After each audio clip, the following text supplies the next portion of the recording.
Ben McKee, West Rucker, Go Vols 24/7 here inside of Thompson Bowling Arena following Tennessee's win over Tarleton State, 64-46, something like that. It was a 19-point win for the Vols this afternoon. 65, but I mean, it's all right. Let's go with it. 65-46.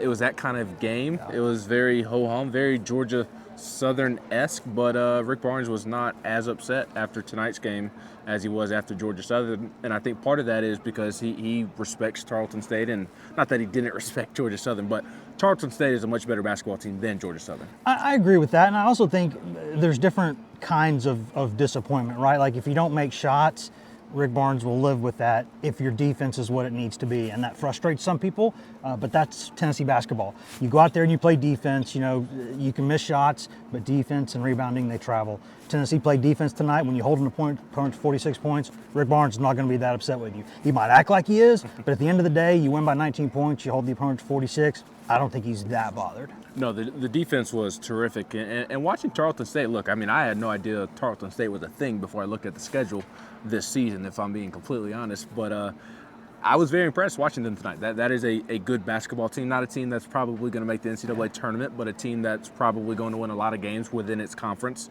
So I thought the defensive performance was terrific. The offensive performance was very up and down. You did make 8 three-pointers on the night, and the shooting percentage from three was good for most of the game until a couple of misses late. Not a well-rounded performance. I think right now the key is because Josiah, Santi, they missed shots tonight, but don't connect.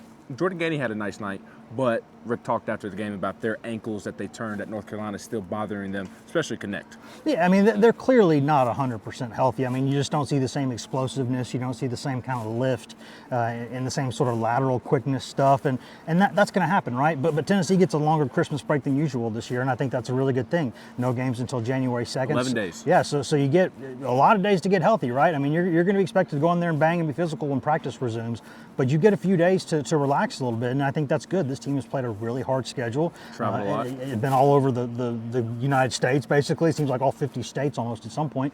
But they've kind of got some bumps and bruises because of that. But I think it's okay because they're still playing generally the way he wants them to play, right? Like I think I'm not too bothered by what we saw tonight, and I think Tarleton State played a part in that. I mean, those guys, they did not just come here for a check. They played hard. They played physical, and the officiating crew let them do it. And if they're going to let you do it, do it. And this was how they were going to be in a game with Tennessee. Muck it up, be physical, you know, sit on the ball a little bit offensively, drain clock. They did what they wanted to do, and it gave them a chance in this game. And I think it's easy to sit there and blame Tennessee for some things, and sure, fair enough.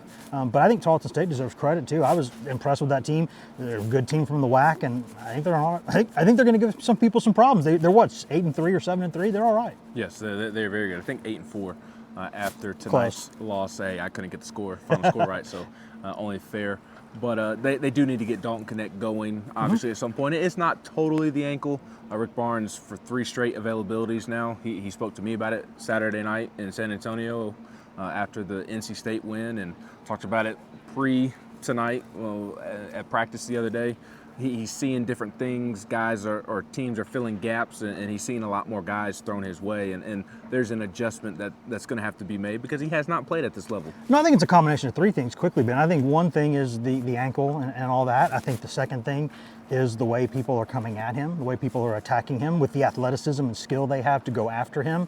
That's new for him. He's always been a marked man, but he's a marked man playing against better teams now, and that's part of it. And I think the third thing, and I really do believe this, I think Rick Barnes has been giving him the business a little bit, and I think that's part of the reason Connect came to Tennessee. He knew he was a great offensive player. He wanted to push himself. He wanted to be coached hard. He wanted to take his defense to a new level, and that's something that, you know, you better know what you sign up for, because he's been getting it a little bit lately. But I think the point there is get him through that, and by the end of the season, you've got one of the best players in college basketball, mentally tough and ready to go. So I don't think it's a huge deal. If it happens, if we're talking about this in 3 weeks or 4 weeks, yeah, but right now, I think it's all right. Yeah, the same guy that was dropping 37 in the Dean Dome while Rick Barnes He's was also aight. giving him the business at that point as well. So 11 days off before Tennessee's next game. They'll surely practice over Christmas, and we hope everybody watching has a Merry Christmas as well. For West Rucker, I'm Ben McKee.